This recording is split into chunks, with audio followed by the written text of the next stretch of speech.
as he looked around and realized that we had indeed only packed 5 chairs. In fact, every person had brought with them their own chair. They were heavy to carry and we wouldn't bring any extra needlessly. "There's 5, right?" "I mean, there's 5 chairs," Dave replied. His voice wavered as he spoke. "No, I just think maybe one of us forgot our chair," I said. My mind was struggling to address the issue head-on and now sought to find rational excuses instead.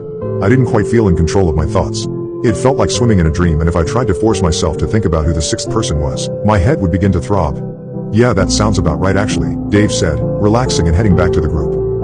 When we walked back to the fire pit and circle of chairs, 2 chairs were empty. One for me and one for Dave. Everything was adding up now, even though we all agreed it wasn't before.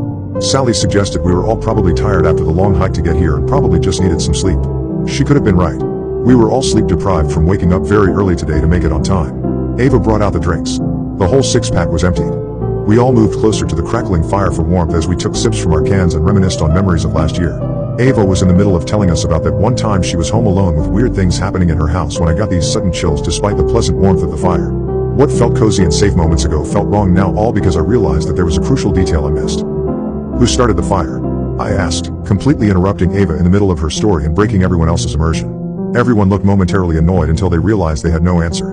Once again I scanned the faces staring back at me, all barely illuminated by the light from the fire, all familiar and pale from fear. "Wasn't it you, Dave?" Eric asked. Dave shook his head. "I think the person standing behind Jenny did it," Sally said, looking over at me. I whipped my head around so quickly it hurt.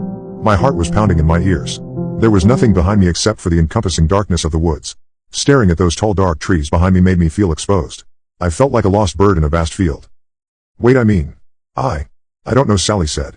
Her eyes had gone wide and she was shaking visibly. She continued to look around frantically as Ava moved over to her, placing her hands on her shoulders and trying to calm her down. "I think we should leave this place," Ava stuttered. "Yeah, something just doesn't feel right, but I can't put my finger on it," Dave said. "But it's so dark out in the forest now, we'd probably get lost if we leave now," someone else said. "Yeah, I think we should stay the night and leave as soon as we can tomorrow," Eric agreed. I tried to protest but realized Eric was right. The woods harbored an oppressive darkness within which navigation would be near impossible. "Let's not sleep in our separate tents just to be safe," Sally said. We all agreed. We only brought 1-person tents with us, but we could squeeze 2 if we tried. That way no one would be alone at night. Following this conversation we all got up and made our pairs. I went with Dave and Sally like always went with Ava.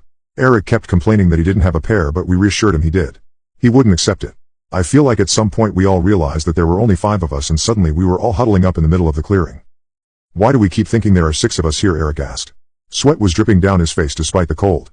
We had nearly left him all alone on his own under the assumption that there was another person. My stomach turned as I squeezed my eyes shut and tried to mentally recap everyone here. My head throbbed but I kept pushing it.